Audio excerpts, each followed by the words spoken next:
building your own custom bolt action rifle. How hard is it? Is it worth it? What do you need? Let's talk about it. So how hard is it? It's not really that hard. With today's quality of manufacturing and parts, if you will go for these quality parts, I'm telling you, it is much easier than building AR-15. It is truly like a Lego blocks for the adults, and yes, you can have even your kids involved to help you out, and everyone is going to have fun. So how hard is it? It's not really that hard. Truly, it is absolutely easy to do it, and if you have just a little bit of very common tools, maybe some specialized tools, but very little, and just a little bit of the common knowledge, mechanical knowledge, you will be perfectly fine, and I can guarantee you that you are going to build the rifle which is going to outshoot you.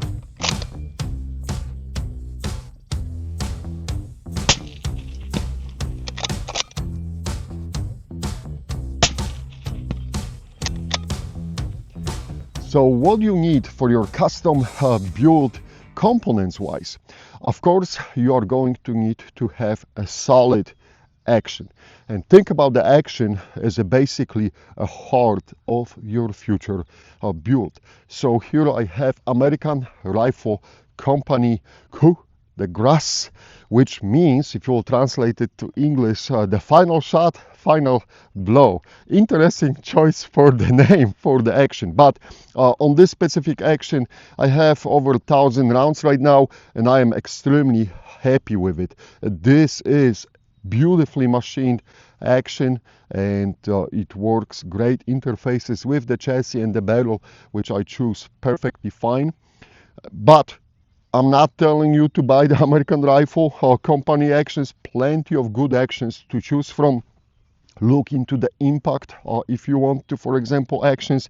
Now on the impact actions, they are a little bit on the expensive note.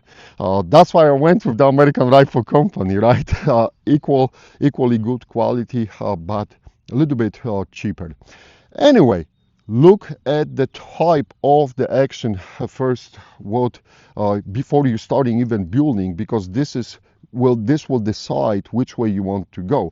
So this is basically a Remington 700 footprint style of the action, extremely popular, and I would strongly advise you to go that way, because with this choice you're always going to have tons and tons of accessories available on the market.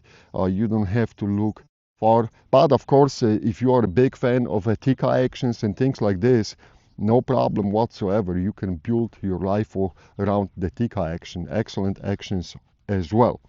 Now going back to my build, what I put behind the rifle action is a barrel, and I settled down for the Krieger barrel. Final job was done by the good guys from the Goat Valley Precision, and this is basically another argument why you should go with the custom build, because here I went for the not very typical length, 18 inches long barrel for the 6mm Creedmoor, and I still have plenty of velocity left. It works great, but with any kind of a barrel you can go and settle down for your own profile of the barrel. You can choose whatever you need based on if you're going to compete with it, if you're going to maybe shoot in an NRL Hunter and you're a weight concern, right? Or you don't care and you're just going for the PRS shooting. So you got that freedom. You're not basically relying on what the manufacturers are dumping on you. But that's the barrel for me. And then I settled this all on the MPA chassis.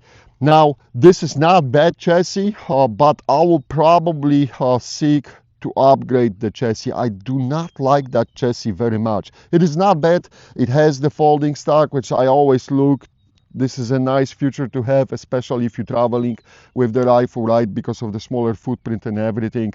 But I kind of do not like that you cannot go closer on the stock here, and I will probably seek for something else, for some other solutions. As I said, MPA is not bad, but there are other choices on the market. I had this sitting in the corner of my room. I selected, I ran with it. So it is serving me well. Then, of course, you need a trigger. Plenty of triggers to choose from. If you guys want to discuss the triggers or something, drop me note in the comments. We'll talk about it. And as far as the optic and the optic mount, again, that will boil down to your preferences, what you're using and what you're looking for.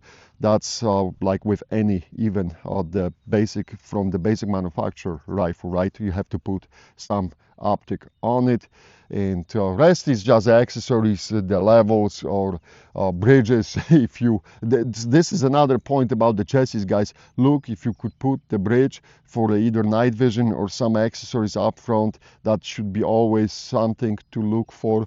And you don't know, like if you're hunting at night, you need to put thermals, clip-on thermals or night vision.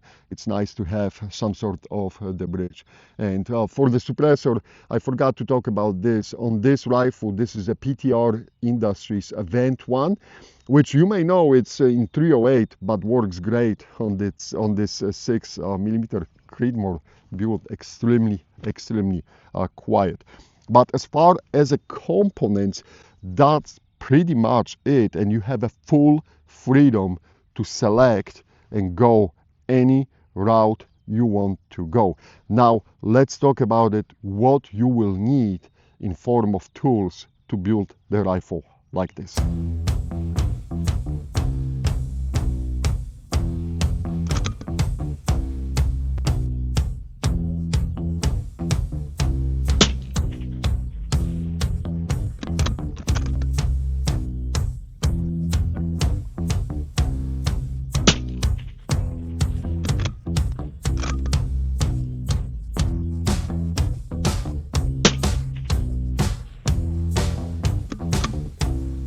So what you need tools wise to build the rifle like this? You are going to need to have a solid barrel vise.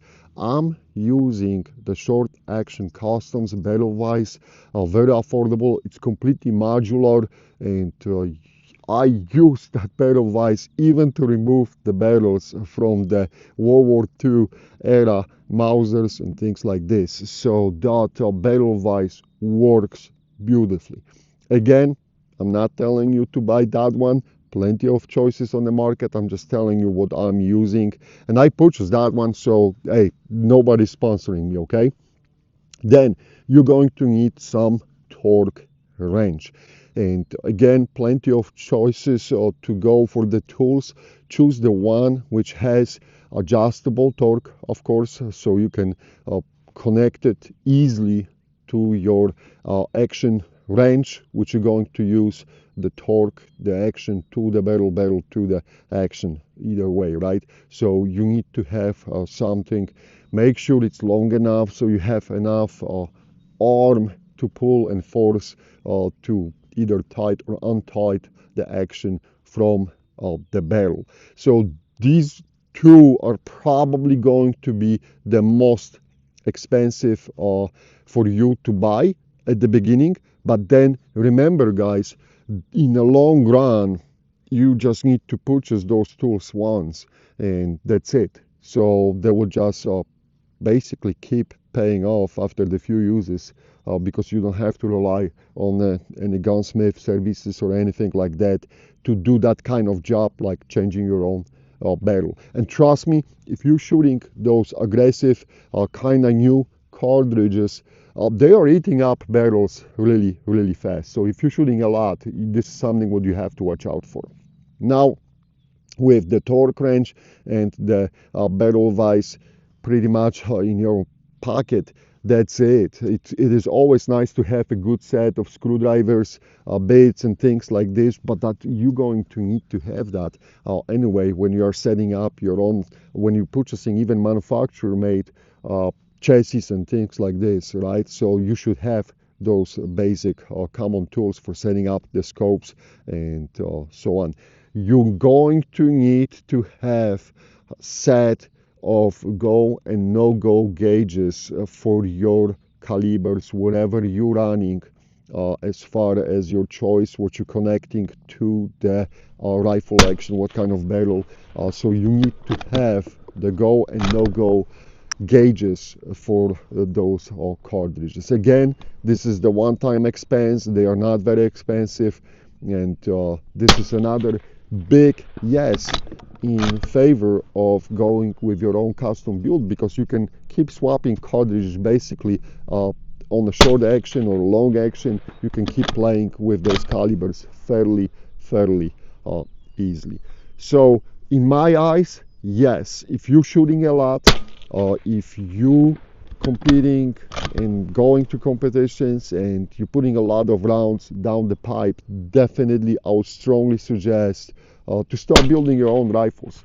It's not really that hard these days because of the quality of manufacturing. What these well-established manufacturers at this point for the action and for the barrels are doing, it is really easy. And I'm not the gunsmith, but you know, if I can learn, you guys can learn too. Uh, if you are the guy who is not putting a lot of rounds down the pipe, then probably you can stay with the well-established manufacturers and be happy. There's nothing wrong with that, especially right now. A lot of manufacturers is rolling out the models for their rifles where it is easy to swap the barrels. You don't need to rely on any gunsmith or anything like that. That being said, often you still will be kind of depending on what the manufacturer is putting out, and because they have different mounting systems and attachments. Yes, it is a quick swap, but they have different styles. So someone either from the third party has to support it, or the manufacturer, you have to rely on the manufacturer to start putting out those barrels, right? So that's still kind of, it is better, but you still are dependable on them. Final argument which I have is, and I already ran this, I think I ran that point, you have a full freedom. You are in charge with your build, what you want to have on the rifle. And I think to have that freedom, it's absolutely priceless. All right, if you have any questions about building your rifles, I'm still learning, guys. I don't know anything. I just want to put this out. This is not like I ate, all the books and magically I have the best knowledge in the world. No, hell no. I'm learning. I'm still weeding out some kinks and problems, and this is the work in progress, but I absolutely enjoy it, and I think you will be happy too. But anyway, let me know underneath of the comments, in the comments, if you have any questions, and I'll be more than happy to help you out. Even if I don't know the answer, we'll try to figure it out together. All right, thank you for watching. See you in the next video. Bye.